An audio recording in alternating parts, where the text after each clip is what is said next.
Hello guys, welcome back to our channel Fantasy World. இன்னைக்கு என்ன வீடியோல என்ன பார்க்க போறோம் அப்படினா குராகோஸ் பாஸ்கெட்பாலோட சீசன் 1 எபிசோட் 16 கான எக்ஸ்பிளனேஷன் தான். இந்த எபிசோடோட ஸ்டார்டிங்ல ஸ்கோரை காட்டுறாங்க. டோவோ அகாடமி 8 சேரி 4 ன்னு சொல்லிட்டு தான் இருக்குது. அப்போ நம்ம டீம் பிளேயர் ஷூட் பண்ற பால் வந்து பாஸ்கெட் குள்ள உள்ளாம வெளிய வருது. அந்த பால் ஆப்போனன்ட் டீம் பிளேயர் ஒருத்தர் ரீபவுண்ட் ஆடி அவங்க டீம் கிட்ட செம்ம லாங் பாஸ் ஒன்னு அவங்க சைடு கொடுத்துறான். அந்த பால் அவங்களோட கேப்டன் கேட்ச் பண்ணி கரெக்ட்டா ஷூட் பண்ண வந்தறாரு. இசுகி வந்து நான் விட மாட்டேன் அப்படினு சொல்லிட்டு அவன் பிளாக் பண்ண வரான். பட் அவங்க கிட்ட ஈகிள இருக்க விஷயம் தெரிஞ்சு அவன் கரெக்ட்டா அதை பிரெடிக்ட் பண்ணிரும் அப்படினு சொல்லிட்டு அவங்க கொஞ்சம் வெயிட் பண்ணி ஜம்ப் பண்ணி கரெக்ட்டா ஷூட் பண்ணிராரு. அப்போ அப்படியே அவங்க கேப்டன் வந்து இசுகி கிட்ட சொல்றான், நீங்க என்ன நினைச்சீங்க அவுமினே வரதுக்குள்ள நிறைய ஸ்கோர் முடிஞ்சவரை எடுத்துடலாம்னு சொல்லிட்டா, நான் சொன்னது நீங்க தப்பா புரிஞ்சுக்கிட்டீங்கன்னு சொல்லிட்டு நினைக்கிறேன். நாங்க ஜஸ்ட் ஓப்பனிங் ஆக்ட் தான், அவுமினேவோட கம்பேர் பண்றப்ப நீங்க வந்துட்டு எங்களை ஒரு நார்மலான ஓப்பனிங் ஆக்ட் அப்படின்னு சொல்லிட்டு தப்பா நினைச்சுக்கிட்டீங்கன்னு சொல்லிட்டு நினைக்கிறேன். ஆக்சுவலி நாங்க உங்களை விட ஸ்ட்ராங்கான ஆளுங்க தான் அப்படின்னு சொல்லிட்டு அவங்க கேப்டன் சொல்றாரு. அப்போ வெளியே பெஞ்சில உட்கார்ந்திருந்த நம்ம பிளேயர்ஸ் இந்த பிரிலிமினரிஸ்ல டோவோ அகாடமியோட ஸ்கோர்ஸ் எல்லாம் எடுத்து பாத்துக்கிட்டு இருக்காங்க. எல்லாத்துலயுமே அவங்க 3 டிஜிட்ல தான் ஸ்கோர் பண்ணிருக்காங்க. 100க்கு கீழே எங்கேயுமே அவங்க ஸ்கோர் பண்ணதே கிடையாது. ஆப்போனன்ட் 2 டிஜிட்ல முடிச்சிட்டு இவங்க 3 டிஜிட்ல தான் எப்பவுமே இருப்பாங்க. அப்போ மறுபடியும் அந்த ஃபர்ஸ்ட் இயர் சாக்குராய் வந்துட்டு சாரி சொல்லிக்கிட்டே ஒரு ஷூட் பண்றான். இவன் என்னடா பைத்திய மாதிரி ஷூட் பண்றப்பலாம் சாரி கேக்குறான், என்னால இவனை பிளாக் பண்ண கூட முடியல அப்படின்னு சொல்லிட்டு ஹியூகாவும் சம கடுப்போட இருக்கான். அடுத்து மறுபடியும் அவன் ஒரு பால் ஷூட் பண்றான். இந்த வாட்டி பாஸ்கெட் விட்டு கொஞ்சம் வெளிய வந்துருது. ஆனா அவங்க டீம் பிளேயர் கரெக்ட்டா ரீபவுண்ட் ஆடி மறுபடியும் உள்ள அமுக்கி விட்டுறாங்க. காகமியால கூட அந்த ஒரு மொமெண்ட்ல அதை தடுக்க முடியல. அவன் மனசுக்குள்ளே தோணுது இவங்க எல்லாம் ஒரு டீம் ஒர்க் கூட விளையாடுற மாதிரி தெரியல, ஒரு கோஆர்டினேஷன் கூட இல்ல இவங்க கிட்ட. ஜஸ்ட் அவங்களாவே பால் வாங்குறாங்க, அவங்களாவே ஸ்கோர் பண்றாங்க, அவங்களோட இண்டிவிஜுவல் ஸ்கில்ஸ் மட்டும் தான் வெளிக்கொண்டே வர்றாங்க அப்படின்னு சொல்லிட்டு காகமி நினைக்கிறான். இசுகியுமே அவங்க கேப்டன் கிட்ட இப்பதான் உங்களோட பிளேயிங் ஸ்டைல் எனக்கு புரியுது அப்படின்ட்டு சொல்றான். நீ நினைக்கிறே கரெக்ட் தான், எங்க டீம்ல வந்துட்டு நிறையவே கண்ட்ரில இருந்து ஸ்டார் பிளேயர்ஸ் எல்லாத்தையுமே இறக்கி இருக்கிறோம். கொஞ்சம் வருஷமாவே இது ஒரு எக்ஸ்பெரிமெண்டா தான் நாங்க எடுத்து பண்ணிக்கிட்டு இருந்தோம். இப்பதான் அது ஒரு கோட்டை ஆக ஆரம்பிச்சிருக்கு. நாங்கெல்லாம் இண்டிவிஜுவல் விளையாடுறது எங்களுக்கு ஒரு பெஸ்டான ஸ்கில்லாவே தெரியுது. நாங்க வந்துட்டு ஒரு அஃபென்சிவ் டீம் தான், சோ நீங்களுமே அஃபென்சிவ் டீம் தான், அதனால இந்த கேம் ரொம்பவே இன்ட்ரெஸ்டிங்கா தான் போக போகுது அப்படின்னு சொல்லிட்டு அவங்க கேப்டன் சொல்றாரு. அப்போ பால கரெக்டா இசுகி வாங்கிட்டு இது எந்த அளவுக்கு இன்ட்ரெஸ்டிங்கா இருக்குன்னு சொல்லிட்டு எனக்கு தெரியல, ஏன்னா உங்களோட ஸ்டைல் எங்களோட ஸ்டைலும் கொஞ்சம் வேற தான், உங்கள மாதிரி நாங்க கிடையாது, நாங்க எப்பவுமே டீம் பிளே தான் விளையாடுவோம் அப்படின்னு சொல்லிட்டு இசுகி கரெக்டா இவனை கிராஸ் பண்ணி போறான். அவனும் ஓவர்டேக் பண்ணிட்டு போலான்னு பாக்குறான். பட் அதுக்குள்ள காகமி வந்து அவனை மறைச்சிடுறான். இசுகி வந்துட்டு மீட்டபே கிட்ட பாஸ் பண்றான். மீட்டபே மறுபடியும் ஹியூகா கிட்ட பாஸ் பண்றான். நீங்க ஒண்ணான பத்தி எல்லாம் மறந்துருங்க அப்படின்னு சொல்லிட்டு ஹியூகா ஜம்ப் பண்ணி அவ்வளவு அக்யூரேட்டா ஒரு ஷூட் பண்றான். நான் இந்த கேமை தோக்குறதுக்காக இங்க வரல அப்படின்ட்டு சொல்றான். அடுத்து பால் வந்து அவங்க கேப்டன் கிட்ட இருக்குது. நீங்க சொன்னது எனக்கு சரியா கேட்கல, ஆனா நீங்க சொல்ல வந்து எனக்கு நல்லாவே புரியுது, இப்ப வாங்கடா லால் அப்படின்னு சொல்லிட்டு பால மறுபடியும் லாங்கா பாஸ் பண்ணிடுறான். எங்களோட இண்டிவிஜுவல் ஸ்டைல் அப்புறம் உங்களோட கோஆர்டினேஷன் ஸ்டைல் இதுல எது பெஸ்ட்னு சொல்லிட்டு இந்த கேம்ல நம்ம முடிவு பண்ணிக்கலாம் அப்படின்னு சொல்லிட்டு அவங்க கேப்டன் சொல்லிக்கிட்டே வராரு இசுகி கிட்ட. அப்போ அந்த பால் அவங்க டீம் பிளேயர் பிடிக்க போறப்ப பின்னாடி பார்த்தா குரோகோ இவன் கூட சேர்ந்து ஓடி வந்துகிட்டு இருக்கான். இவங்கிறது வந்தா அப்படின்னு சொல்லிட்டு அவனுக்கு ஒன்றும் புரியல. குரோகோ ஃபர்ஸ்ட் அந்த பால் பிடிச்சிடலாம் அப்படின்னு சொல்லிட்டு ஜம்ப் பண்றான். பட் அவனுக்கு அது எட்டவே மாட்டேங்குது. ஆனா காகமி செம்ம ஸ்பீடா ஓடி வந்துட்டு இந்த முட்டா பையலால குதிக்க முடியாதுன்னு எனக்கு தெரியும் அப்படின்னு சொல்லிட்டு அவன் ஓடி வந்து செம்மையா பறந்து பிடிக்கிறான். என்ன ஜம்ப்டா அப்படின்னு சொல்லிட்டு எல்லாம் வாயை பழந்துறாங்க. அப்போ அவங்க கேப்டன் மனசுக்குள்ளே நினைக்கிறாரு இது எல்லாமே மோமோய் சொன்ன மாதிரியே நடக்குது அப்படின்னு சொல்லிட்டு. அப்போ ஸ்டேடியத்துக்குள்ள கீசே வழக்கம் போல வர்றான்.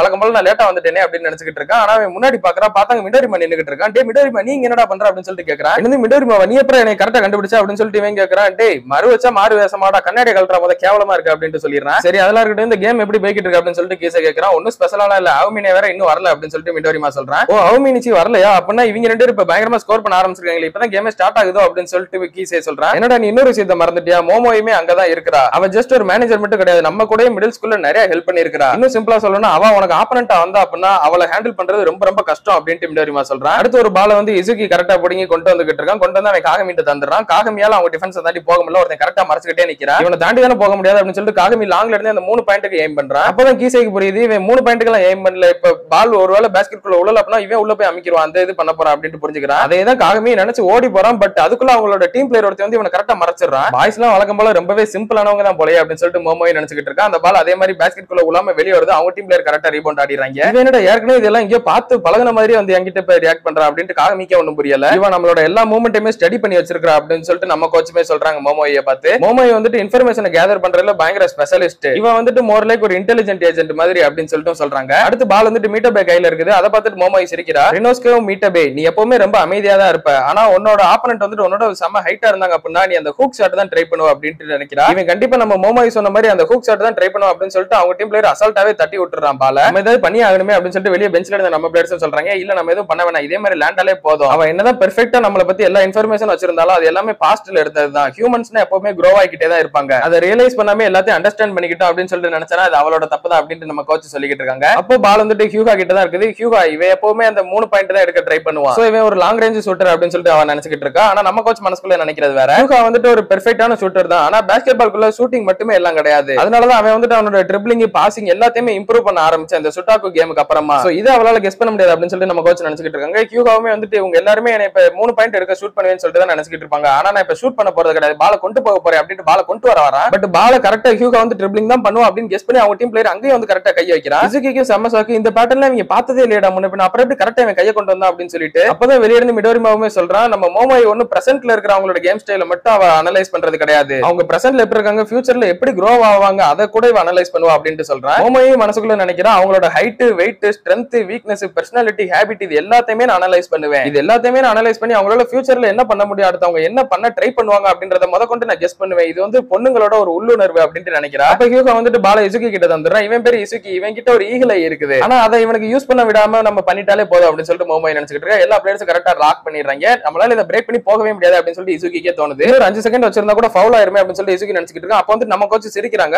அப்ப அவன் கரெக்டா பால ஹியூகோ கிட்ட பாஸ் பண்ணிடுறான். இதை நம்ம முன்னாடி பண்ணிருக்கோம், இது ஒர்க் அவுட் ஆகாது அப்படின்னு சொல்லிட்டு நம்ம பிளேயர்ஸ் எல்லாம் சொல்லிட்டு இருக்காங்க. ஒன்னும் கவலைப்படாதீங்க, அடுத்து என்ன நடக்க போகுதுன்னு சொல்லிட்டு அவங்க யாருக்குமே தெரியாது அப்படின்னு நம்ம கோச் சொல்றாங்க. அப்ப பார்த்தா அன்எக்ஸ்பெக்டடா சாக்குராக்கு பின்னாடி குரோக்கோ நின்னுகிட்டு இருக்கான். பொண்ணுங்களோட உள்ளுணர்வால கூட இதை கெஸ் பண்ணவே முடியாது அப்படின்னு நம்ம கோச் சொல்றாங்க. கரெக்டா குரோக்கோ வந்து அவனை மறைச்சுக்கிறான். ஹியூகோ முன்னாடி போயிடுறான். ஹியூகோ வந்து பேஸ்கெட் கிட்ட போயிட்டு பால காகமி கிட்ட பாஸ் பண்ண காகமி அழகா ஷூட் பண்ணிடுறான். மோமோ வெளிய இருந்து நினைக்கிறா என்னால இவனை மட்டும் ரீட் பண்ணவே முடியல அப்படின்னு சொல்லிட்டு அவங்க கோச்சுமே வந்துட்டு இது ஈஸியா இருக்க போறது இல்ல அப்படின்னு சொல்றாரு. இந்த மாதிரி ஏதாவது ஒண்ணு நடக்கும்னு சொல்லிட்டு நான் நினைச்சேன், அதேதான் நடந்துருச்சு. அதனாலதான் எனக்கு டெட்சுவோ ரொம்ப ரொம்ப பிடிக்கும் அப்படின்னு சொல்லிட்டு மனசுக்குள்ளே நினைக்கிறேன். இப்போ கரெக்டா ஃபர்ஸ்ட் குவார்டருமே முடியுது. டோவோ அகாடமி 25 சேரின் 21 சொல்லிட்டு இருக்காங்க. டைம் அவுட்ல நம்ம கோச்சுமே வந்துட்டு சொல்றாங்க அவகிட்ட செகண்ட் இயர்ஸோட டேட்டா தான் ரொம்பவே அதிகமா இருக்கும். காகமி குரோக்கோ 2 பேர் இப்பதான் வந்திருக்காங்க, அதனால அவங்க கிட்ட இருக்கிற டேட்டா அவளுக்கு அவ்வளவா இருக்காது. சோ இப்போதைக்கு நம்ம காகமி குரோக்கோட கேம் பிளேவை தான் நம்பி இருக்கணும் அப்படின்னு சொல்றாங்க. நம்ம ஹியூகாவுமே வந்துட்டு இப்போதைக்கு உங்களை தான் நம்பி இருக்கோம் அப்படின்னு சொல்றாங்க. இப்போ டைம் அவுட் முடிஞ்சு 2 டீமும் உள்ள வராங்க. இசுகி வந்துட்டு ஃபர்ஸ்ட் பால குரோக்கோக்கு தான் பாஸ் பண்றான். மோமோ சொன்ன மாதிரி அந்த ஃபர்ஸ்ட் இயர் பையங்களை இப்ப கரெக்டா யூஸ் பண்றாங்க பாரு அப்படின்னு சொல்லிட்டு அவங்க கேப்டன் நினைக்கிறாரு. அப்போ குரோக்கோ வந்துட்டு வழக்கம் போல பால செம்ம ஸ்பீடா பஞ்ச் பண்ணி விடுறான். அந்த பால காகமி ஜம்ப் பண்ணி பிடிக்கிறான். அவனுக்கு நேரா 2 பேரும் டிஃபெண்ட் பண்ண நிக்கிறாங்க. 2 பேரும் அவனை பிளாக் பண்ண காத்துக்கிட்டு இருக்காங்க. ஆனா அவங்க 2 பேரும் ஜம்ப் பண்ணி இறங்க ஆரம்பிச்சாங்க. காகமி இன்னுமே ஏர்லயே நிக்கிறான். இவனோட இவ்வளவு நேரம் ஏர்ல இருக்கான்னு அவங்களுக்கு ஒண்ணுமே புரியல. அவ்வளவு சூப்பரா ஜம்ப் பண்றான். காகமி ஜம்ப் பண்ணி செம்மையா பேஸ்கெட் குள்ள ஷூட் பண்றான். ஆனா அவன் ஷூட் பண்ணிட்டு இறங்கும்போது அவன் கால்ல லைட்டா மறுபடியும் வலிக்கிற மாதிரி ஒரு ஃபீல் ஆகுது. அடுத்து காகமி வந்துட்டு அந்த பக்கம் ஓட ஆரம்பிச்சான். அப்ப நம்ம கோச்சுக்குமே கரெக்டா தெரியுது இவன் கால்ல ஏதோ பிரச்சனை இருக்கிற மாதிரி. உடனே சப்ஸ்டிட்யூட் சேஞ்ச் அப்படின்னு சொல்லிட்டு கோகனேவை உள்ள இறக்குறாங்க.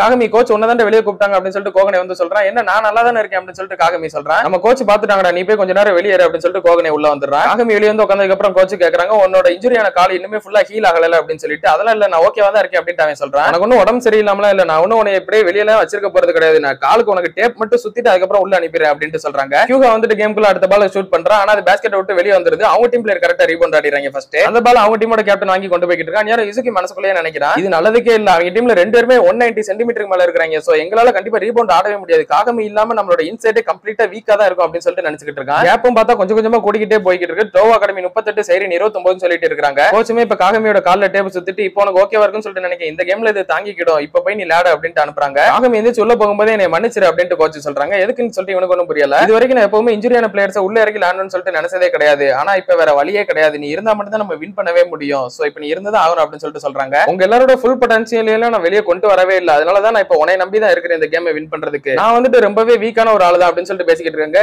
என்ன நீங்க இப்ப என்ன சம்பந்தம் எல்லாம் பேசிக்கிட்டு இருக்கீங்க, எனக்கு ஒன்னும் புரியலையே. நீங்க இப்பெல்லாம் எமோஷனலா பேசுற ஆள்லாம் கிடையாது, எப்பவுமே டே இடியட் முட்டா பையில அப்படி இப்படி நீ திட்டி தானே பேசுவீங்க, அந்த மாதிரி ஏதாவது சொல்லி உள்ள அனுப்புங்க, அப்பதானே எனக்கு ஒரு ஃபயர்டா உள்ள இறங்க முடியும் அப்படின்னு சொல்லிட்டு காகமி கேட்கறான். சரி அதுவும் கரெக்ட் தான், நான் இந்த மாதிரி இருந்தா அது செட் ஆகாது, நீ காகமி எப்பவுமே முட்டா பைய தான்டா, இப்ப போய் அவங்களை முடிச்சு விட்டுட்டு வா அப்படின்னு சொல்லிட்டு உள்ள இறக்குறாங்க. அப்போ கரெக்டா காகமியோட ஷோல்டர்ல ஒருத்தன் கையை போட்டுட்டு பாறா என்ன ஒரு கேம் ஸ்பிரிட், இதே மாதிரி என்ன இன்னும் கொஞ்சம் என்டர்டைன் பண்ணு அப்படின்னு சொல்லிட்டு சொல்றான். அது வேற யாரும் இல்ல அவுமினே தான். டக்குனு காகமி செம்ம கடுப்பாய் அவன் மேல இருந்து கையை தட்டி விட்டுறான். அப்ப அவனோட டீம் பிளேயர்ஸ் வந்துட்டு ஃபைனலி நீ வந்துட்டியா, சரி வா சீக்கிரம் வார்ம் அப் பண்ணி இறங்குவோம் அப்படின்னு சொல்றான் அவங்க கேப்டன். எது நான் வந்து லேண்டுமா, நீங்களே வின் பண்ணிருவீங்கன்னு சொல்லிட்டு நினைக்கிறேன், நான் எதுக்கு லேண்டணும் அப்படின்னு சொல்லிட்டு இவன் கேட்கறான். அதனால நீ கண்டிப்பா லேண்ட் தான் ஆகணும் அப்படின்னு எல்லாம் சொல்றாங்க. சரி வாங்க இறங்கி ஒரு கை பாத்துக்கிடலாம் அப்படின்னு சொல்லிட்டு அவுமினேவுமே ட்ரெஸ் சேஞ்ச் பண்ணிட்டு உள்ள இறங்குறான். அப்படியே கட் பண்ணி இதோட இந்த ஒரு எபிசோடையுமே முடிக்கிறாங்க. நெக்ஸ்ட் எபிசோட்ல தான் நம்ம அவுமினேவோட ஒரிஜினல் கேம் பிளேவே பார்க்க போறோம். அதெல்லாம் நீங்க கண்டினியூ பார்க்கணும்னு நினைச்சீங்க அப்படின்னா மறக்காம நம்ம சேனலை சப்ஸ்கிரைப் பண்ணி சப்போர்ட் பண்ணுங்க. அப்படியே இந்த எபிசோட் பிடிச்சிருந்தா மறக்காம ஒரு லைக்கும் போட்டு போயிருங்க. நான் உங்களை இன்னொரு நல்ல வீடியோல மீட் பண்றேன்.